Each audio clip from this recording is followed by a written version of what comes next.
관련된 이야기를 가지고 여러분들에게 건강 강의를 하고자 합니다. 제가 왜 제목을 물 부족은 약물이 아닌 여기 모니터가 안 나오네요. 부족이 아닌 물 보충으로라는 제목으로 했겠습니까? 많은 분들이 물 부족의 원인을 물이 아닌 그 증상을 약물로서 해결하고 있는 분들이 너무나 많더라 해서 제가 오늘 이 주제를 가지고 건강 강의 주제를 잡았는데요.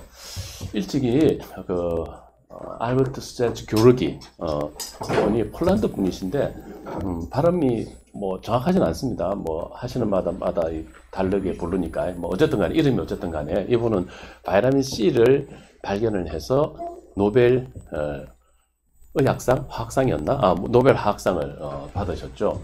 이분이 하신 말씀이 노벨상을 받으신 이분이 하신 말씀이 뭐냐면 물은 생명의 물질이라고 이야기를 하셨어요. 물은 생명의 물질이고 매트릭스고 기초고 기본이고 그리고 어머니이며 배지이다. 배지라는 것은 영양배지. 뭔가 살기 위해서는 배지가 있어야지 살 수 있잖아요. 그래서 물은 표지다.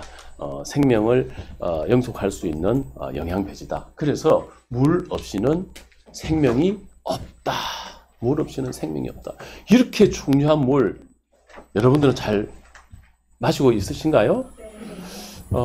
바이타민 A가 결핍되면 어떤 증상이 나타나나요? 구루병? 네. 야맹증이죠. 비타민 A가 부족하면 야맹증이 나타납니다. 만약에 비타민 A가 서서히 부족해서 밤눈이 이렇게 어두워지면 졌는데 안과 가서 치료하면 좋아지나요? 그런데 그럴 때는 어떻게 해야 되죠? 비타민 A 부족으로 인해서 생긴 문제지 않습니까? 그럼 뭘 해야 되나요? 약을 먹어야 되나요? 그래요. 영양소인 비타민 A를 섭취를 해야죠. 물이 부족해서 나타나는 증상을 약으로 해결할 수가 있나요? 없습니다. 실제로 만성질환에 치료하는 개발된 치료약물들 거의 상당수는 질병 치료하고는 전혀 관련이 없습니다. 질병을 치료할 수 있는 약물은 거의 없다 그 이야기죠. 거의 뭐 100% 없다. 그럼 뭔데? 조절하는 거죠. 증상을 없애고 조절하는 거죠. 물이 부족해서 나타나는 근본 원인이 물 부족이라면 물을 보충해야죠. 비타민이 부족해서 생긴 증상이라면 비타민을 보충을 해야죠. 그런데 우리는 너무나 많은 분들이 무의식 중에 그냥 어떤 증상이 있으면 그냥 병원을 찾아서 약을 먹는 분들이 너무 많더라는 거죠. 근데 그 중에서도 생명이라는 이 물을 세상에 그 물 부족으로 인해서 생기는 여러 가지 문제를 약물로서 해결하고 있다? 이게 말이나 됩니까? 그래서 제목대로 물 부족은 약물로서 해결하는 거 아닙니다. 물 보충으로 해결하셔야죠. 자, 이거다. 네, 너무 많이 넘어갔다. 자, 이 그림은 뭐냐면 우리가 생명의 시작부터 탄생 그리고 죽음에 이르기까지 물이 우리 인체에서 어떤 변화를 겪는가를 그래프로 한번 도식화해 본 겁니다. 출생 옆에서부터 이제 시작이 되는데 저게 뭐냐면 탄생이죠. 생명의 시작. 탄생이 아니라 생명의 시작. 정자와 난자가 만나서 수정란을 형성하잖아요. 여러분, 수정란의 크기가 얼마인 줄 압니까? 일반적으로 우리는 키가 얼마죠? 여성들은 대부분 한 1m 60 정도 되죠. 평균 키가. 네. 1m 60이 안 되시는 분들은 평균 미달인 거고, 어쨌든 1m 60 정도가 된다고 칩시다. 1.6m입니다. 수정란은 크기가 얼마일까요? 1.6cm 수정란이? 그렇게 클까요? 자, 정자와 난자가 맞는 수정란은 단세포인가요? 다세포인가요? 단세포죠. 이 단세포인 수정란은 크기가 얼마냐면 0.1mm. 0.1mm. 우리 눈에 안 보이죠. 육안으로 보기가 어렵죠. 100 마이크로미터. 이 조그만한 단세포가 여성의 평균 키 한 1m 60, 남성은 한 1m 80 정도 되나요? 저는 평균 미달이죠. 1m 80. 그러면 좋아요. 좋습니다. 1m 70이라 치고 1m 70m.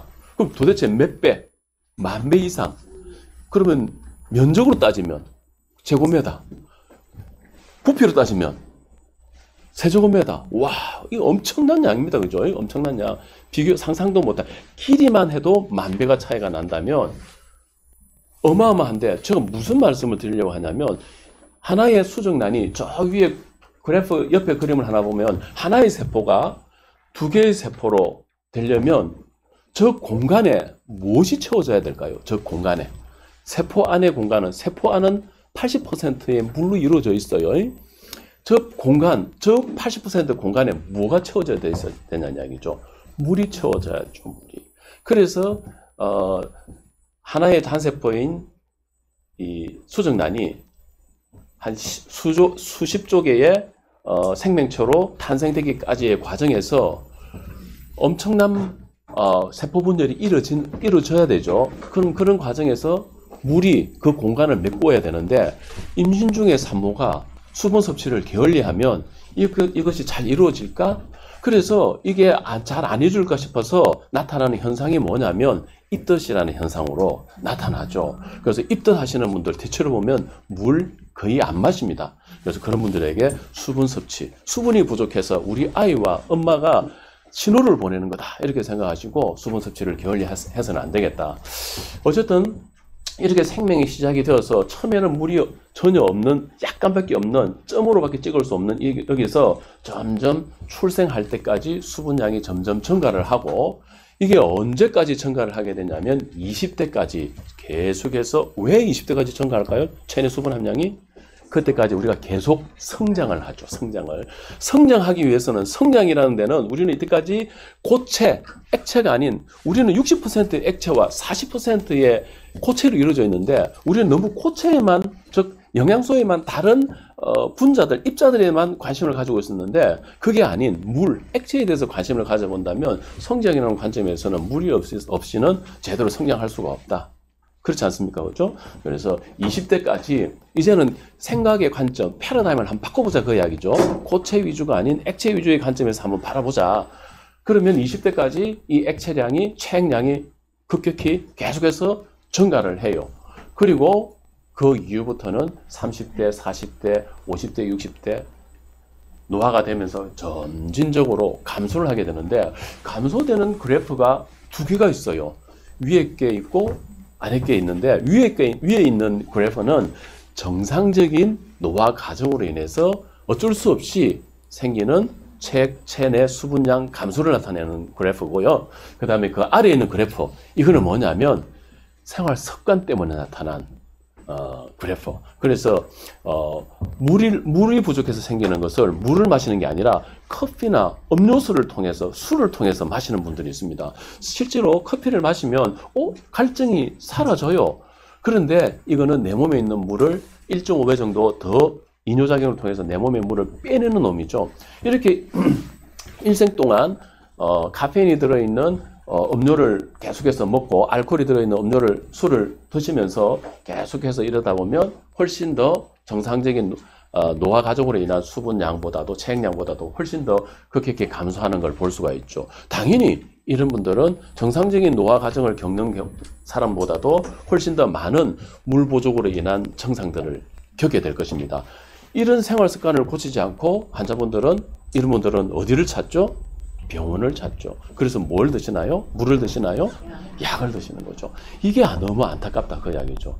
그래서 이 사실을 꼭 기억하시고 명심해 주시기를 바라고요. 그래서 우리 몸은 이러한 수분 부족 변화를 방어하기 위한, 수분 부족 변화를 인지하고 대처하기 위한 보상 메커니즘들이 있는데, 이게 뭐냐면 수분 섭취량과 수분 배출량은 항상 일정하게 조절이 됩니다. 수분 섭취량이 증가하면 당연히 배출량이 증가하죠. 물 많이 마시면 소변 많이 보지 않습니까?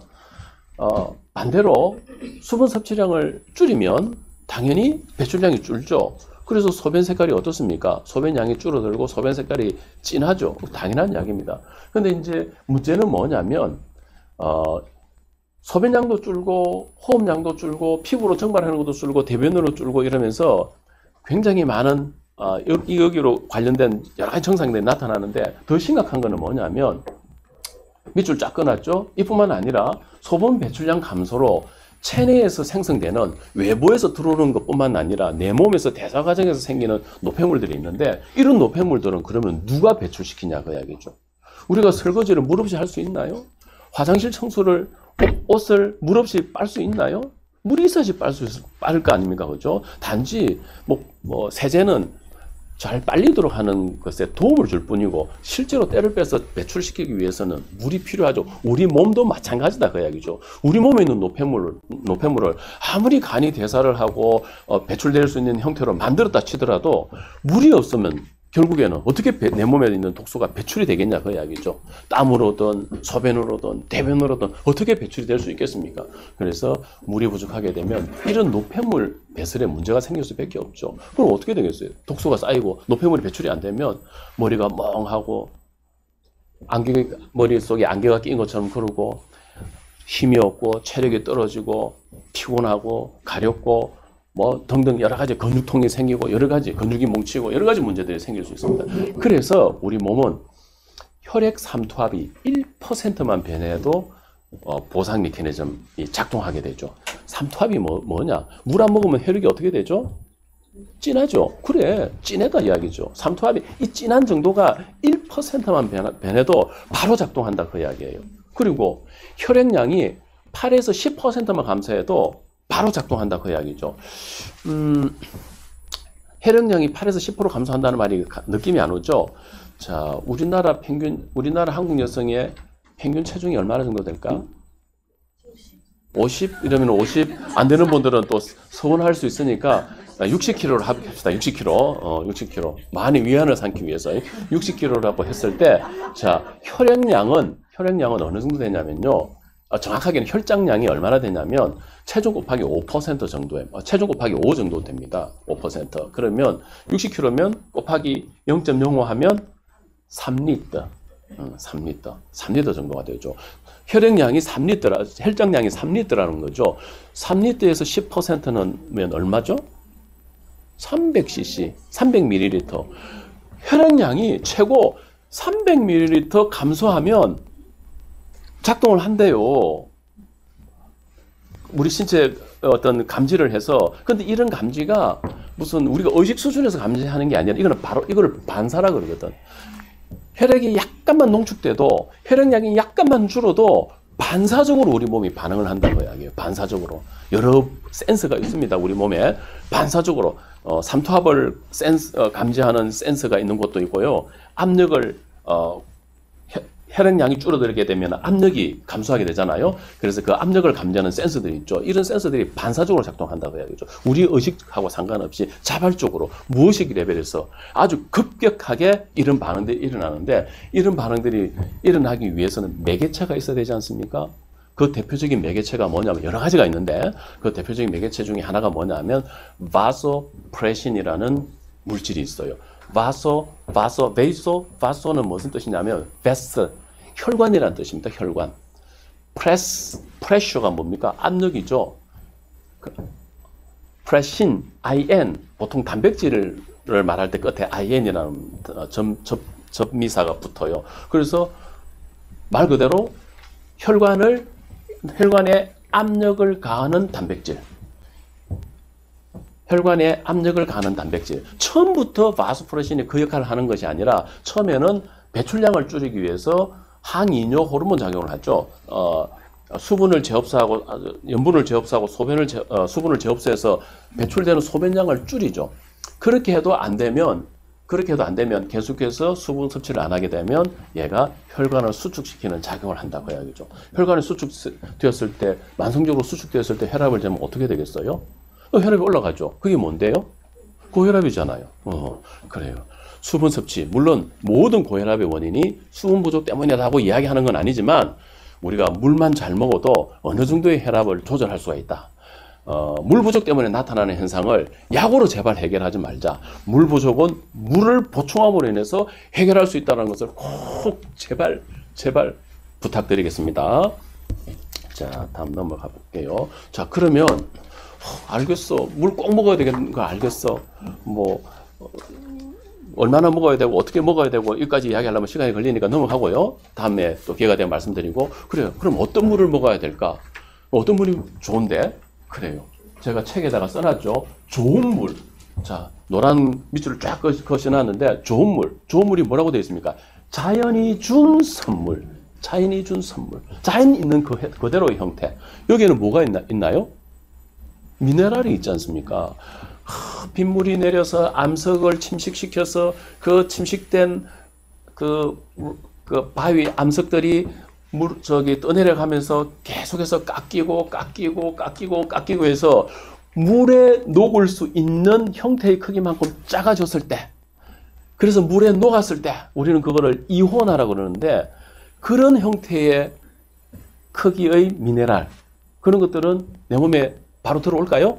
네, 바로 흡수되고 내 몸에 바로 이용이 될 수가 있죠. 이거는 자연이 우리에게 준 거거든요. 이거는 다른 어떤 걸로 또 대체할 수가 없거든. 자연이 만들어낸 정말로 걸작품인데, 물속에 들어있는 그 미네랄, 이온화된 미네랄은 자연이 만들어낸 걸작품인데 그걸 어떻게 다른 걸로 대체할 수 있겠어요? 그래서 이 자연이 준 선물, 이 미네랄이 있어야 돼요. 그런데 문제는 이런 물에는 산업화로 인해서 한 200년 동안 인간들이 만들어낸 약 10만여 가지에 해당되는 무수한 화합물들이 인간 활동을 통해서 만들어진 무수한 독소들이 이 물 속에 담겨져 있다, 그 이야기예요. 그러면 이거는 없어져야 되지 않겠느냐. 그래서 좋은 물은 딱 두 가지밖에 없어요. 자연이 준 원래 그 선물, 그거 그대로 들어있고, 인간 활동을 통해서 만들어진 원래 존재하지 않았던 그 물질들만 없어진 물, 그 물이 좋은 물 아니겠어요? 무슨 지하에다 파가지고 안반수가 좋니? 알칼리수가 좋니? 수소수가 좋으니? 물에다가 무슨 짓을 가해가지고 한 게 아니라 물은 물 그 자체가 좋은 거죠. 자연이 우리에게 준 그 자체의 그 물, 본질. 단지 오염물만 제거되면 되겠다. 오염물만. 그래서 이 물이 좋은 물인데, 사실 보면 지금 우리 수돗물에서는 이 기준이 없는데요. 이러한 신종 오염 물질들이 신종이잖아요. 최근에 이제 지금 이 산업화되고 이러한 약물들이 계속 개발되면서 우리 음용수에 혼입이 되면서 문제가 된 거죠. 그래서 신종 이 15가지 오염물들, 이게 우리가 의식하지 않아도 물을 마시게 되면 우리 체내로 들어오고 있다는 이야기예요. 그럼 이런 물질들은 제거가 돼야 된다는 거죠. 어떤 것들이 있나요? 의사 선생님들이 흔히 처방하는 약물들, 가장 많이 처방하는 대표적인 약물들 중에 항불안제, 간질약, 페니토인, 아테놀, 항고혈압 약물, 항정간제, 또는 항생제, 또는 에스트로겐 같은 피임제. 아니, 내가 남성인데 왜 내가 에스트로겐을 마셔야 되냐, 그 이야기예요. 왜 내가 고혈압 환자가 아닌데 왜 내가 항고혈압 약제를 먹어야 되며, 내가 왜 항정간제를 먹어야 되냐 말이죠. 나의 의지와는 전혀 상관없이 여러분들이 인식을 제대로 하고 있지 않으면, 여러분들이 생각지도 못하는 사이에 여러분들은 이런 것들이 혼입된 물을 마실 수 있다, 그 이야기죠. 그러면서 건강이 점점점 나빠질 수 있다, 그 이야기죠. 그 다음에 일반 의약품, 오버 더 카운터, OTC라고 그러죠. 카운터에서 이렇게 건네준다고 그래서. 그래서 이런 약물도 우리가 흔히 그냥 처방전 없이 살 수 있는 이런 일반 의약품들, 대부분 이제 진통제 계통이죠. 이부프로펜, 나프록센 같은 이런 약물들. 그 다음에 제초제, 살충제. 그 다음에 다른 유기화합물들. 어떤 게 있나요? 내연제, 가소제. 내연제는 불이 안 타는 걸 말하는 거고요. 가소제 뭐죠? 가소제? 대표적인 가소제가 뭡니까? 가소제는 플라스티사이저, 플라스틱을 부드럽게 만드는 거. 대표적인 게 뭐죠? 비스페놀A도 있고요. 우리 들고 다니는 생수병이 어때요? 딱딱합니까? 플라스틱이 딱딱한데 왜 그 병은 말랑말랑하죠? 페트라고 그렇습니다. 페트. 그래서 우리 그걸 페트병이라고 그러잖아요. 폴리에틸렌 테레프탈레이트. 이 프탈레이트가 대표적인 가소제거든. 그게 뭔데? 내분비 결합 물질이지 않습니까? 아이들의 ADHD, 자폐, 또 심지어는 이런 것들이 들어있는 물을 마시면 비만도 생긴다는 논문도 있더라고요. 자, 여기에 대해서는 더 많은 시간을 할 수가 없고, 또 다음에 어떤 기회가 있으면 여기에 대한 주제를 가지고 플라스티사이저와 관련돼서 우리 건강에 미칠 수 있는 영향에 대해서 한번 더 살펴보도록 하고, 이 정도로 넘어가고요. 이러한 물질들이 내가 의식하지 않은 상황에서 물을 통해서 마실 수 있다고 이야기죠. 물은 우리가 수시로 마시는 거잖아요. 수시로 마시고 평생 마셔야 되고 죽을 때까지 마셔야 되는데 이런 물을 통해서 우리가 의식하지 않은 상황에서 이런 것들이 내 몸에 들어와서 영향을 미칠 수 있다는 사실을 꼭 명심하시고요. 그래서 이런 물질이 없어야 되겠죠. 자, 두 번째는 뭐냐면 봄이 되면 한 5월부터 가을, 늦가을 정도 한 10월, 11월 사이까지 문제가 되는 게 녹조인데요. 이 녹조를 일으키는 대표적인 게 뭐냐면 남조류죠. 그 중에서도 요 마이크로시스티스 아우루지노자라는 요 세균 보이죠? 녹색이죠. 녹색 동글동글동글한 것들 쟤들이 그 마이크로시스틴을 분비하는 원생생물인데요. 이 마이크로시스틴 얘들이 쭉 만들어내는 마이크로시스틴 좌측그림에 보이죠? 어떻게 생겼나요? 꼬리 모양으로 되어 있습니다. 그죠? 그래서 마이크로시스틴은 이런 남조류의 일종인 마이크로시스티스 아우루지노자라는 그 놈이 분비하는 펩타이드, 즉 단백질이에요. 단백질. 그런데 얘가 어떤 구조를 가지고 있냐면 고리 구조를 가지고 있어서 우리가 먹더라도 침이나 위산이나 췌장에서 분비되는 단백질 분해 효소에 파괴되지 않는다는 거예요. 파괴되지 않으면 어떻게 되겠어요? 내 몸에 그대로 들어오겠죠? 그래서 섭취하게 되면 일단 무조건 간을 통해서 들어오고 대부분은 간에 저장이 되고 일부는 혈류를 통해서 다른 조직에 축적이 되는 거예요. 이런 것들을 한두 번 먹을 때는 상관이 없어. 이런 마이크로 시스템이 있는 물을 계속해서 먹게 되면 어떻게 되겠어요? 계속해서 간에 쌓이고 그래서 계속 쌓이다 보면 그냥 아무 문제 없을까요? 증상을 나타내겠죠. 쌓이기 시작하면서. 그래서 복통이 생기고 오심, 구토, 설사, 두통 등이 생기는 거죠. 이렇게 생기면 내가 나쁜 이런 오염원이 있는 마이크로시스템이 있는 물을 마셔서 두통이 있나? 속이 미식거리는가 생각을 안 하고 그때 하필 뭐 우연찮게 뭐 보조식품을 먹었어. 야, 너가 보조식 먹었더니 나 저기 속이 미식거리고 막 두통 있고 그렇더라. 야, 내가 못 먹겠더라. 야. 이런 말도 안 되는 이야기를 또 할 수도 있겠죠. 그런 상황도 있을 수 있겠어요. 그래서 내가 의식하지 못하는 상황 속에서 이런 물을 마시게 되면 문제가 생길 수 있다. 심지어 흡입을 하게 되면 인후통, 마른 기침, 폐렴까지 일으킬 수 있다고 하네요. 이 부분은 좀 논란이 있을 수 있는데 발암성에 대해서는 뭐 조금 아직까지 좀 연구되고 있기는 한데 그래도 주의하는 게 좋겠죠. 간암과 대장암을 일으킬 수 있다라는 문제점이 제기되고 있다라는 사실. 이런 이야기가 이런 물질들을 굳이 왜 먹으려고 하냐고 이야기죠. 피해야죠. 이런 것들을 제거할 수 있는 제거된 깨끗한 물, 좋은 물을 마셔야 되지 않겠어요? 자, 그 다음에 또 하나는 여러 가지가 있겠지만 그 중에 이제 마지막으로 이걸 보여드리는데요. 요 얼마 전에 우리나라는 개봉관이 별로 적었습니다. 어쨌든 개봉된 영화인데요. 다크 워터스라고 로버트 빌롯이라는 변호사가 이 두통사의 그 비리를 끝까지 추적을 했죠. 이 영화를 본 후기가 괜찮은 후기가 있어서 하나 읽어볼게요. 안정성이 검출되지 않은 제품을 안전하다고 기업에서 18년 동안 판매를 했다. 정부는 제대로 관리도 하지 않았고 사각지대로 있다고 보기에는 엄청난 양이 판매되었다. 다국적 기업이 기금을 50억을 냈다. 마지못해서 사회적 인도적인 차원에서 50억을 내놓는다고 했다. 하지만 피해자 구조를 위해 내놓는다고는 하지는 않았다. 백혈병 문제가 있었다는 건 언론을 통해 알게 되었다. 이렇게 많은 피해가 있었는지 심각한지 몰랐다. 기업은 경제적 이익이 우선이다. 노동자의 건강은 생각하지 않는다. 집단적인 가해가 많아지고 있다. 타인의 고통에 눈을 감는다. 양심에 찔리는 일은 집단의 이름 뒤에 숨으려 한다. 내면에 숨어있는 교묘한 위선을 깨닫고 양심의 소리에 귀 기울여야 한다. 그래서 뭐라고 되어 있습니까? 인류의 99%는 이미 중독됐다. 어디에? PFOA에, 불소에, 과불화화물에. 그래서 이 과불화화물의 이제 99%의 오염이 됐어요. 그래서 오염이 된 사람들이 평균 혈액을 뽑아다가 조사를 해보니까 평균 수치가 얼마냐면요. 이거 짜부러졌네. 평균 수치가 2.08입니다. 2.08. 그런데 이 아이, 우측에 있는 아이는 뭐라고 해놨습니까? PFOA 레벨이 142. 근데 얘가 I'm only 6. 난 이제 겨우 6살이야. 하소연하고 있잖아요. 그리고 Can you ignore this? 당신 나의 이 수치를 무시할 수 있습니까? 그렇게 이야기하고 있네요. 내가 지금 겨우 6살인데 왜 너거는 2.8인데 왜 나는 142냐고 이렇게 하소연하고 있잖아요. 그 옆에 아이는 피에프 레벨이 117. 나는 불과 4살입니다.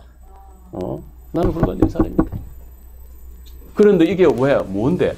암을 일으킬 수 있고요. 내분비 교란물질이고 간, 콩팥에 손상을 일으키고 발달장애와 생식장애를 일으키고 심지어는 아주 조그만 노출에도 PF에 조그만 노출에도 발달장애를 유발시킬 수 있다고 하네요. 그런데 이게 99%가 지금 오염이 되어 있다고 하지 않습니까? 아, 이거 너무 심하지 않습니까? 근데 이 사실을 듀폰사는 알고 있다는 거죠. 문건이 20여만 문건이 자기 자체 조사에서 문제가 있다라고 내가 지금 기억이 정확한지 모르겠는데 20여 건의 문건이 발견된 거예요. 회사 내부 문건에서 찾아낸 게. 그럼 자기는 알고 있었던 거야. 알고 있으면 쏘겠던 거야. 얼마나 부도덕하고 나쁘냐 그 이야기지. 그동안에 엄청나게 많은 사람들은 고통 속에 힘들어가고 있잖아요. 앞으로 그 피해가 10년이 지나고 20년이 지나면 얼마나 많은 피해가 있을지 그걸 어떻게 알겠어요. 우리가 이런 물을 마실 수 있습니까? 작년에 대구에서 과부라 화합물 때문에 문제가 되었었죠. 우리 이런 물 아무 생각 없이 마셔서는 안 되겠죠. 그래. 좋은 물이란 이렇게 이런 문제가 있는 물들 또 앞으로 문제가 될 수 있는 부분까지도 제거될 수 있으면 그 최고의 물 아니겠습니까? 그런 물 마셔야죠. 물은 생명입니다. 아무리나 먹으면 안 되겠죠. 그래서 이런 물을 제대로 이런 물들을 이렇게 오염된 물을 좋다고 계속 마시면 더 큰일 나겠죠. 그래서 좋은 물을 정말로 제대로 충분히 마실 때 우리 건강을 지킬 수가 있다. 그런데 이렇게 만성 물 부족에 시달리는 분들이 갑자기 물을 그냥 한 며칠 먹었다고 해서 증상이 사라지고 좋아지겠습니까? 채워야 되겠죠. 채우는 기간이 필요하겠죠. 최소한 3개월, 적어도 6개월 정도는 계속해서 채우는 기간이 필요하다. 그래서 그 이후에 나는 물을 마시는데 잘 모르겠어 이런 소리 하지 말고 그 이후에 놀아자 그 이야기죠. 그것도 제대로 충분히 잘 마시고. 자, 그리고 아니구나. 끝났군요. 네. 자, 그래서 NSF에서는 이런 좋은 기준을 정해놨습니다. 심미적으로 이제 부유물이 떠 있고 뭐 나쁜 이런 것들이 있는지 심미적인 요인, 그리고 건강상에 해를 끼칠 수 있는 요인이 있는지, 또 뭐가 있나요? 세균이 있으면은 안 되니까 자외선 살균에 관한 것들, 그리고 PFOA와 관련된 것들, 아까 말했던 마이크로시스틴에 관련된 것들, 이런 그리고 신종 오염물질 아까 보여준 그런 것들에 대한 기준이 다 나와 있죠. 이런 기준을 다 부합하고 이런 기준을 다 통과한 그런 물을 마신다면 여러분들 건강을 지킬 수 있지 않겠습니까? 그리고 그런 물들을 충분히 마셨을 때 우리는 틀림없이 건강해지리라고 생각합니다. 마지막으로 당부드리는 것, 물 부족을 제발 약물로 해결하려고 하지 말고 물 부족은 물을 보충할 때만 비로소 그 증상이 없어질 수 있다는 사실을 꼭 명심하시기 바랍니다. 자, 이 내용이 도움이 되셨다면 좋아요, 구독, 알람 설정 부탁드리겠습니다. 네, 다음 주 또 다른 주제를 가지고